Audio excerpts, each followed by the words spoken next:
दोस्तों, महाराष्ट्र की राजनीति हमेशा से ही हलचल भरी रही है। कभी गठबंधनों में दरारें तो कभी पार्टियों के बीच टकराव। लेकिन इस बार का विवाद कुछ खास है। सिंधुदुर्ग जिले में 2 दिसंबर को होने वाले स्थानीय निकाय चुनाव से ठीक पहले शिवसेना विधायक नीलेश राणे ने बीजेपी पर गंभीर आरोप लगा दिए हैं। उन्होंने कहा कि बीजेपी वाले वोटरों को पैसे बांटकर लुभा रहे हैं। ये आरोप एक स्टिंग ऑपरेशन के बाद सामने आया है, जिसमें नीलेश ने एक बीजेपी कार्यकर्ता के घर घुसकर कथित तौर पर नकदी के बैग कैमरे में कैद कर लिए हैं। इस घटना ने महायुति में एक बार फिर से खटास पैदा कर दी है। बीजेपी के महाराष्ट्र प्रमुख रविंद्र चौहान ने कहा कि वो 2 दिसंबर तक गठबंधन बचाना चाहते हैं और आरोपों का जवाब बाद में देंगे। ये बयान राजनीतिक हलकों में चर्चा का विषय बन गया है। क्या ये गठबंधन टूटने की शुरुआत है या फिर सिर्फ एक चुनावी ड्रामा? आइए इस पूरे मामले को आसान भाषा में समझते हैं। नमस्कार, मैं फिजा, स्वागत है आप सभी का 4 PM न्यूज में। आपको बता दें कि यह विवाद 27 नवंबर 2025 को शुरू हुआ है। नीलेश राणे जो एकनाथ शिंदे की शिवसेना से कंकावली विधानसभा क्षेत्र से के विधायक हैं, उन्होंने बुधवार शाम को सोशल मीडिया पर एक वीडियो पोस्ट किया। वीडियो में वो दावा कर रहे हैं कि उन्होंने कंकावली शहर में बीजेपी कार्यकर्ता विजय केनवाडेकर के घर में घुसकर स्टिंग ऑपरेशन किया है। उनके मुताबिक वहां वोटरों को रिश्वत देने के लिए पैसे के बैग रखे गए थे। नीलेश ने कहा कि ये सब 2 दिसंबर के चुनाव से पहले वोटरों को प्रभावित करने की साजिश है।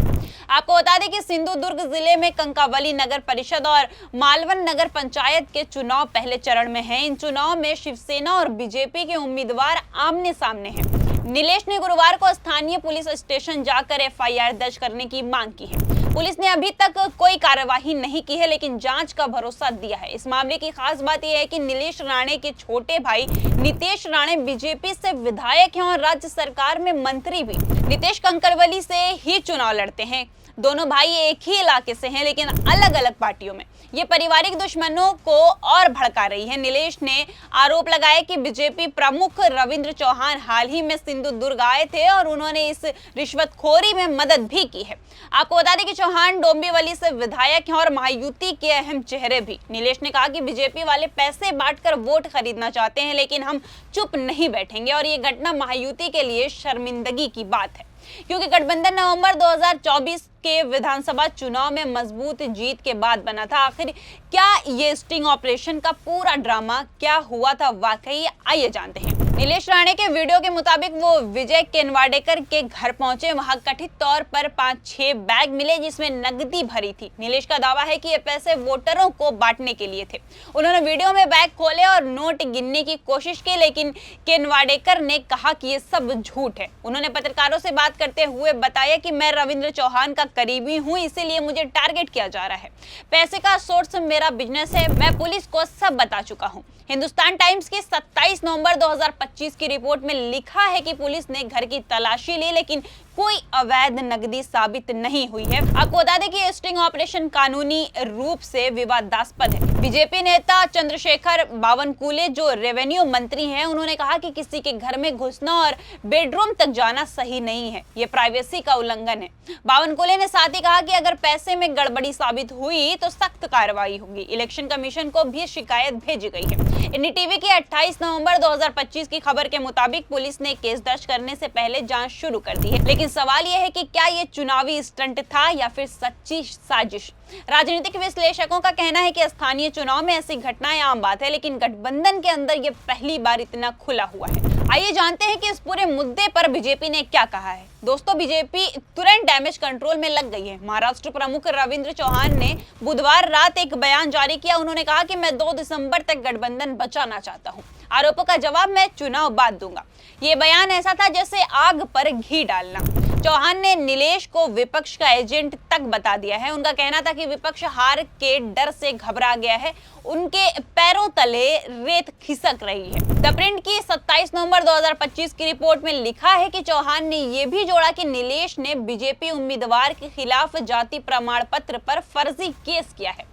यह विवाद को और गहरा रहा है। वहीं नितेश राणे ने भी भाई के आरोपों को सिरे से खारिज कर दिया है। मंत्री नितेश ने कहा कि राजनीतिक कार्यकर्ताओं के पास बिजनेस इनकम इनकम होती है, घर में कैश रखना सामान्य है, इसे रिश्वत मत समझो। आपको बता दें कि नीतीश कंकावली से ही बीजेपी के टिकट पर लड़ रहे हैं, जबकि नीलेश शिवसेना से। ये भाई भाई का मुकाबला है जो पूरे जिले को हिला रहा है। देव डिस्कोर्स की 28 नवंबर 2025 की खबर के अनुसार बीजेपी ने कहा कि वो गठबंधन को मजबूत करेंगे, लेकिन अंदरूनी तनाव साफ दिख रहा है। दोस्तों, ये विवाद सिर्फ चुनावी नहीं बल्कि पारिवारिक भी है। नीलेश और नीतीश राणे दोनों बीबी चिनाई के बेटे हैं। उनके पिता अनिल राणे पूर्व केंद्रीय मंत्री थे। नीलेश ने 2019 में राजनीति छोड़ने की घोषणा की थी, लेकिन तत्कालीन डिप्टी सीएम देवेंद्र फडणवीस ने चौहान को भेजा उन्हें मनाने के लिए। चौहान ने नीलेश को शिवसेना में वापस लाया। 2024 के विधानसभा चुनाव में नीलेश शिवसेना से जीते, जबकि नीतीश बीजेपी से, और नीतीश को कैबिनेट में जगह भी मिली। हिंदुस्तान टाइम्स की रिपोर्ट बताती है कि राणे परिवार कोकड़ क्षेत्र में मजबूत है, लेकिन 2022 के शिंदे विद्रोह के बाद नीलेश शिंदे गुट में चल रहे हैं। नीतीश बीजेपी में ये जंग पुरानी है। जी हां दोस्तों, 2019 में दोनों ने एक दूसरे पर हमले किए थे।